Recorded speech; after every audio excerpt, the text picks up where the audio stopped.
Why would anyone do that? You guessed it, for money.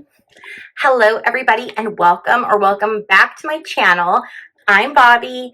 It's Wednesday, and that means it's time for a new episode of Weird History You Never Knew You Need to Know. On today's episode, we are going to talk once again about Hitler and the Nazis, because that's what I do around here. But we're going to talk really specifically about how Wall Street actually funded the Nazi rise to power prior to World War II.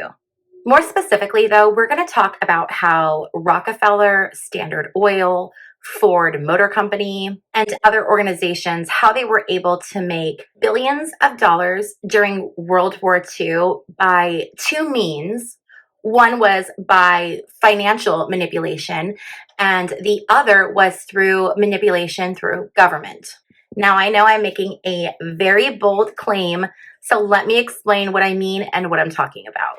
To officially end World War I, the Treaty of Versailles was signed, and it was signed between the Germans and the Allies.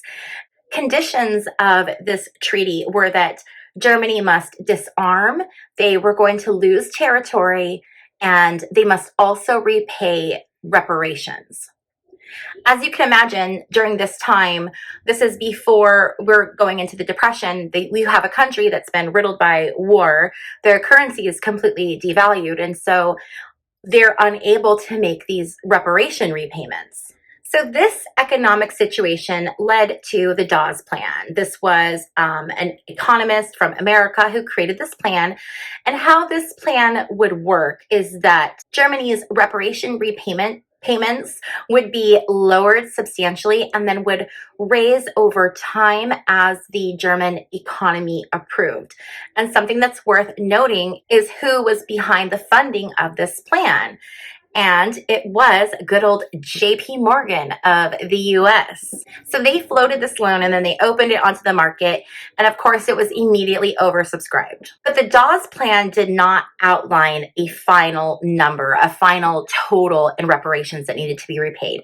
And so that's where the Young Plan now comes in after the Dawes Plan. And so the purpose of the Young Plan of 1929 was just to devise kind of a final settlement amount. But 1929 was the start of the Great Depression. As the American economy started to fall and stumble, these loans could no longer prop up the German government. And so it kind of led to a mess.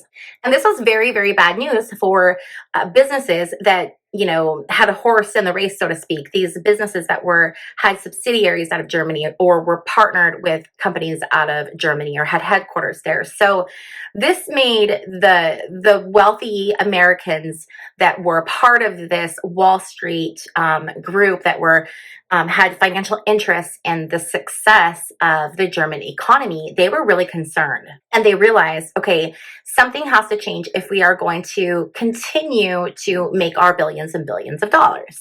And this is what brings us to Hitler's Circle of Friends. And I believe it was originally called Kepler's Circle of Friends, and then eventually it morphed and became Hitler's Circle of Friends. But these were people who were very involved in the success of the Nazi regime because it would bring them more abundance financially. It would spark their business. They would make more money. And these funds that were being funneled to Hitler's Circle of Friends were going into this fund that was basically a fund for the rise of Nazism to support. It would be like making a donation to the GOP or to the DNC. This was just kind of their organization. And so this was where a lot of these different business owners individually, as well as corporations, could donate funds to support the rise of the Nazi Party in Germany during the late 20s, early 30s, all the way up until 1944. At the end of the war, these people were still contributing. Let me tell you a little bit about William Dodd. William Dodd is a character that people in history either, I think, love or hate, and I think most people hate him. I personally love him. William Dodd was the U.S. ambassador to Germany right before World War II as the Nazis were in power. And it's a very interesting story. There is a book written by Erik Larson, and it's called In the Garden of Beasts. And it's an amazing story about William Dodd and his family as they were living in Germany during this time. And there's some very interesting things that happened. His daughter actually dated a lot of the people involved in the SS. And then she also dated some Russian diplomats. So that's a very interesting story. If you like historical stories, I would really recommend that story. But William Dodd was this ambassador, and he was known for being incredibly fiscally stingy. So he wasn't a politician. He came from an academic background, and he was very proud of himself for being able to live within his means and live within his salary. And he was really looking out for the best interests of America. Well, that wasn't very popular with other diplomats who very much enjoy living this, a little bit finer life, a little more lavish life. So he was very much not enjoyed in a lot of these circles. But one of the things that he mentioned in a letter that he wrote to FDR while he was in Berlin in October of 1936, concerning American industrialists and the rise of aid to the Nazis. And so this is what he wrote. At the present moment, more than 100 American corporations have subsidies here or cooperative understandings. The DuPonts have 3 allies in Germany that are aiding the armament business. Their chief ally is IG Farben Company. Standard Oil Company sent $2 million here in December of 1933 and has made $500,000 a year helping Germans make ersatz gas for war purposes. So William Dodd brought to the attention of the president that there was some funny business going on financially with these American companies in Nazi Germany. Unfortunately, no one really addressed this. This wasn't anything that was really looked at. And why would this be something that isn't looked at? Well, it's because a lot of these people have friends in high places. And we're going to circle back around to that friends in high places because that's going to be really important a little bit later in this story. So let's look a little bit deeper and into the different corporations that were making money in Nazi Germany during this time. So the 2 largest producers of tanks, battle tanks, were the Pell Company, which was a subsidiary of General Motors, which was also controlled by jpmorgan at the time, and then the Ford Motor Company were the 2 biggest tank producers in all of Nazi Germany. Think about how many tanks were used during World War II. Actually, that's a good question. Let's just go into the Google machine and find out how many tanks did the Germans use during World War II. There were 49,777 tanks produced for Germany during World War II. So you do the math on how much money that is. And that was just German production. So keep in mind that Ford had a plant in France that was also making tanks, and Ford was also making tanks for the US. So think about how much money the Ford company made just by producing tanks alone for World War II. It gives them some incentive for there to be a war, right? Because without a war, there would be no need for them to make all of those tanks and make all of that production. But with a war, 50,000 tanks, it's got to be a lot of money. And we also know by looking at financial documents that General Motors was reinvesting their money back into Germany. So they were continuing to build up the German economy to make them stronger and stronger. So there would be more and more money there so that they would have more and more resources to be able to be ready and to prepare and to wage this massive undertaking that was World War II. I think it's also really important to note that Hitler was a huge fan, or he very much admired Ford. And Henry Ford was actually decorated by the Nazis for his services to the Nazi cause. So he was receiving medals and awards from the Nazi forces during this time. So the companies that were the most involved, the most directly involved, were jpmorgan, Rockefeller Chase Bank, as well as the Warburg Manhattan Bank. And then additional major contributors to this movement was American AG, which was a subsidiary of Farben IG. And another little tidbit to tie in as well is that there were 3 members on that American board of American AG, part of IG Farben. 3 of them were actually found guilty during the Nuremberg trials. Charges including mass murder. They used prisoners at the concentration camps to provide forced slave labor, and they worked them until they died, and then they would just bring in more concentration camp prisoners. So the levels of disgusting disturbingness in the story go very, very deep. The fund that I was telling you about earlier, the Hitler Circle of Friends, the name of the fund that those funds went to was called the Hitler National Takeover Fund. And IG Farben was such a huge contributor to this cause that they actually contributed a total of 30% of all of the donations during 1933 to this Hitler National Takeover Fund. And this is a subsidiary, a very tightly connected corporation to American IG. They're all tied together. Before we go too much farther in today's video, I do want to talk a little bit about my sources and where I got my information. So I earlier mentioned the book In the Garden of Bees by Erik Larson, but another incredible resource that I used for finding a lot of information is this book by Anthony C. Sutton called Wall Street and the Rise of Hitler. This book is fantastic because it cites all of its sources. It links itself to the documents that were used. It uses declassified documents, and all of the things that they discussed in here is provable. They have found receipts of where corporations have donated funds. They've been able to line those up with bank statements. So this is just, it's an incredible, when you understand just how involved the American elite were in the rise of Hitler and essentially the cause of World War II, it's incredibly disturbing. But if you want to know where I got my information, it's from this book as well. So I will link the books down below in my description box if you want to go check them out on Amazon. Let's talk about an interesting agreement that was had between the Standard Oil Company of New Jersey here in America and IG Farben in Germany. So the Standard Oil group of companies, in which the Rockefeller family owned 14% controlling interest, was of critical assistance in helping the Nazis in Germany prepare for World War II. Standard Oil discovered this really interesting process to manufacture a synthetic gasoline from its domestic coal supplies. And this synthetic gasoline could also be used to produce rubber. And rubber is going to be something that is incredibly needed for all of these tanks that the Ford company is building, right? So we need lots of tires for all of our war vehicles.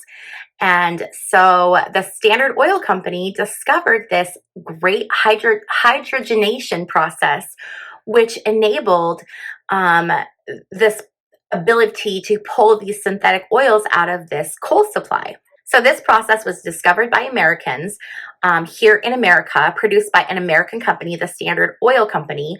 But what they did was, instead of releasing this science and using this new technology here in America, they made a deal with IG Farben.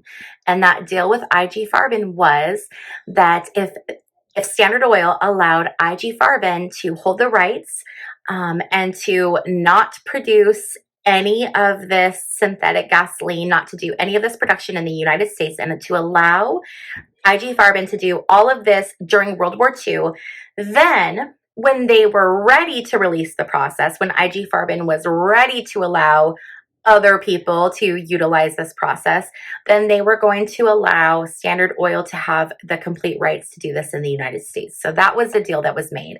So this enabled the Germans to make synthetic rubber and gasoline and all of these things that were tools that they needed for war. These were supplies they needed for war. And a United States company, Standard Oil, colludes with IG Farben to keep this technology under wraps and to allow the Germans to get way ahead in the game. Why would anyone do that? You guessed it, for money. I mean, this literally blocked the progress of America and aided the German cause. It's mind-blowing to me.